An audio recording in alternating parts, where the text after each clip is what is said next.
Hi, I'm a hat guy now. You smell that? Politics pollen is in the air. Just give it a good old whiff. With the American election right around the corner, I thought there's no better time to talk politics than right now. But wait, you're not American. Why do you care about their elections? Well, like it or not, America is kind of the little poster child when it comes to individual freedom, and, well, frankly, I find it more interesting than my own country's politics. Some of us don't know English properly. Honorable we Matisha, can only come and say Honorable hong, Matisha. hong, hong, hong, like that. Honorable member. Matisha, Yes. Hong, hong, hong. Honorable Matisha, Hong, hong, Honorable, yesterday in this house raised a point of order around members who were making animal noises. Can you please withdraw what you have just done? The Chief Whip, I withdraw that. Thank you very much. Thank you very much. I withdraw. Honorable Matisha. Well, sometimes. Anyways, I often get people ask me about what is my opinion on politics, and that's a straight off lie. No one ever asks me. It's like the white cultures in Africa. If you ask someone for their political affiliation, it's very similar to asking for their salary. They're super private about it. It's very funny, and it should be, because it's a trap. It kind of makes me a hypothetically facepalm whenever a public figure, an artist or a content creator suddenly reveals his political standing when they're not a political channel. Are you trying to silence people, yo? It's not about silencing anyone. It's just, it is a trap that no one can ever win in unless you're literally about politics, your channel. And I'll get to the why in a sec. Well, with that level of argumentation, aren't you now falling for the same trap? No. Well, maybe. This is probably going to be my most disliked video, as whenever politics is on the table, that's just a consequence of that. But just in case anyone ever asks me what I think about politics, I can just lazily point them to this video, and anyone else that feels the same way as me about this is welcome to use this. We humans are a complex bunch, a very, very complex bunch. We have about 85 to 100 million neurons firing around in our heads from about 100 trillion connections. It is just, it's more than two. It's numbers you can't fathom. It's just absolutely absurd to try and comprehend. Now, on this planet of ours, there's about 8 billion of us neuron scrunchies scattered across 195 recognized countries. Did you know that us humans don't really know how many people are on this planet? Our estimates has a margin of error of about 0.3% on the better side, meaning it accounts for about 24 million people that we're not sure if they're there or not. That's more than the population of like most of the countries on the country list. It's almost as many people as I have subscribers. Math is hard. But I digress. As there's so many people on this planet, we need something or a system that can neatly tie all these different personalities into a type of bouquet that can make us coexist with one another. And that is where, well, governments come into play, or politics for that matter. And although a silly evil, a kind of a necessary one.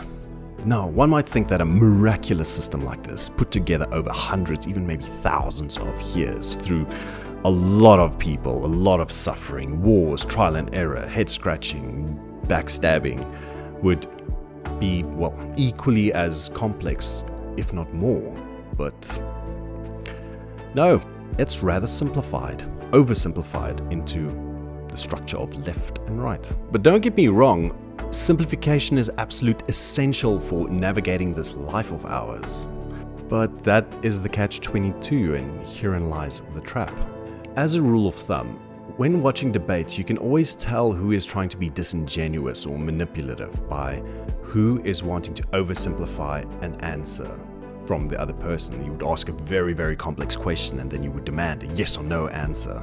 For example, if you were to ask me, would I rob a bank? The short answer, no. Long answer, yes. And that is my biggest gripe I have with politics. You have this very complex subject that just gets categorized into a simplistic binary. 0 or 1, yay or nay, D or die, A or B. And that would be okay in its own sense, but it's even worse than that. It just gets this arbitrary direction, left or right, without any anchor point or reference. I mean, it would be kind of okay if it's like a yardstick or a ruler, where you have this number, that is the center, and then you got this direction. But no, it's completely up to whomever is the speaking person or the running party at that moment, and that instantly shifts that left or right, because it is definitely not the same if you even look 10 years back to what it is now. And if someone says something that a person does not agree with, you're instantly thrown to the other side. And the problem with that is you also get associated with everything bad about that side. Say you're in camp A. You're there because of the collective of experiences and events in your life that has brought you up to the point where you are today. Change the circumstances a bit and you would most likely be on the opposite side. Couple that with the big chance that your viewpoints are going to be completely different a couple of years from now. Especially if you're young. It's so easy to be influenced by things that people that inspire you, people's opinions of people you look up to, trauma, the association of a bad person or thing in your life being on another side. If you are set on your political side of the aisle, you are there. I want to comfort you in the sense of you're most likely there because of logical reasons. And simply having an arbitrary left or right, meaning there's always going to be a lot of people on the opposing side. Then comes the representatives, the politicians. So I really don't like debates. It annoys the living life out of me. You have two people that is on that position and they are set on those ways. There is nothing that a person on the other side can do that would make a person on the other side be like, oh, you are absolutely correctly right. I'm going to adjust my viewpoints from this point on. It's never going to happen.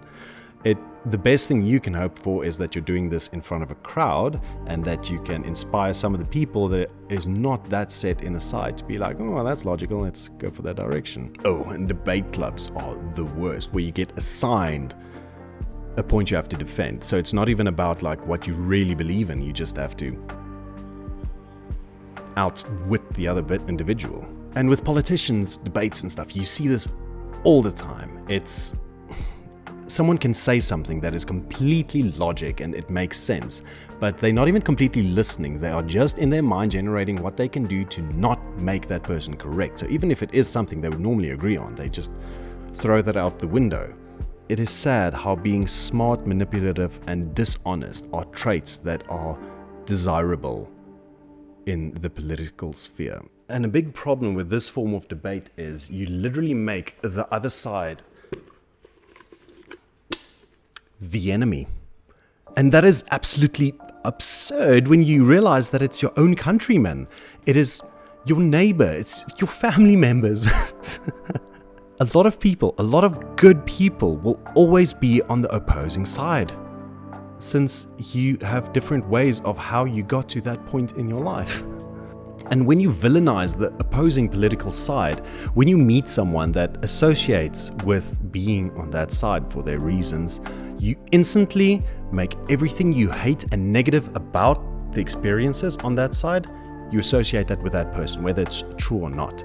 If you once had a debate and a guy completely owned you, and then afterwards you had this Scalier moment where you suddenly thought, I should have said that. The moment you're going to run into someone that is on that side, whether they care about it or not, you're going to bombard them with these comebacks you suddenly had for this person that's already forgot about your last debate.